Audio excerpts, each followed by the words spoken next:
Welcome big नाज़रीन bulletin जी बाकायदा शुरुआत कंदासीं अहम ख़बर सां। कराची में ख़बर है CTD जी कार्रवाई जंहिंमें क़त्ल केस में घुरबल ब जवाबदार गिरफ़्तार कया विया आहिनि। नौरस चौरंगी वटि कामयाब कार्रवाई में अनस ज़ाहिद हुसैन ऐं दानियाल अली खे गिरफ़्तार कयो वियो आहे। अहम ख़बर आहे अवांखे ॿुधाए रहिया आहियूं। कराची में CTD कार्रवाई करे क़त्ल केस में घुरबल ब जवाबदार गिरफ़्तार करे वरिता आहिनि, जॾहिं त नौरस चौरंगी वटि कामयाब कार्रवाई में अनस ज़ाहिद हुसैन ऐं दानियाल खे गिरफ़्तार कयो वियो आहे। CTD जी कार्रवाई में क़त्ल केस में घुरबल ब जवाबदार गिरफ़्तार कया विया आहिनि। नौरस चौरंगी वटि कामयाब कार्रवाई में अनस ज़ाहिद हुसैन ऐं दानियाल अली खे गिरफ़्तार कयो वियो आहे। तफ़सील मालूम कंदासीं। कराची में आवाज़ न्यूज़ जो रिपोर्टर आमिर सुप्रो असां सां लाइन ते मौजूद आहे। आमिर, छा तफ़सील आहिनि कार्रवाई जे हवाले सां आगाह कजो।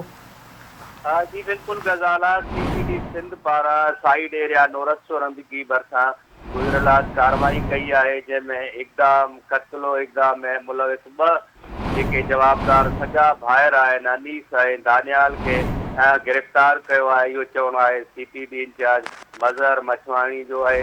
मुलज़िम गिरफ़्तार गुलबार चौरंगी सिंध बिल्डिंग कंट्रोल अथॉरिटी जी कार्रवाई दौरान जेको बिल्डर काशिफ़ उर्फ लूलू हुयो, उनखे फायरिंग करे क़त्ल कयो हुयो ऐं उन फायरिंग जो जेको केस हुयो उहो गुलबार थाणे ते दाख़िल कयो वियो ऐं पुलिस जेकी आहे CTD जी उन जेको ॿिनि भाइरनि खे जेके घुरबल आहिनि क़त्ल में उन्हनि खे गिरफ़्तार करे गुलबार थाणे पुलिस हवाले करण लाइ वधीक कार्रवाई जी जेको आहे सिफ़ारिश कई आहे। ठीक है आमिर सुप्रो, अपडेट करण लाइ अवां जी महिरबानी।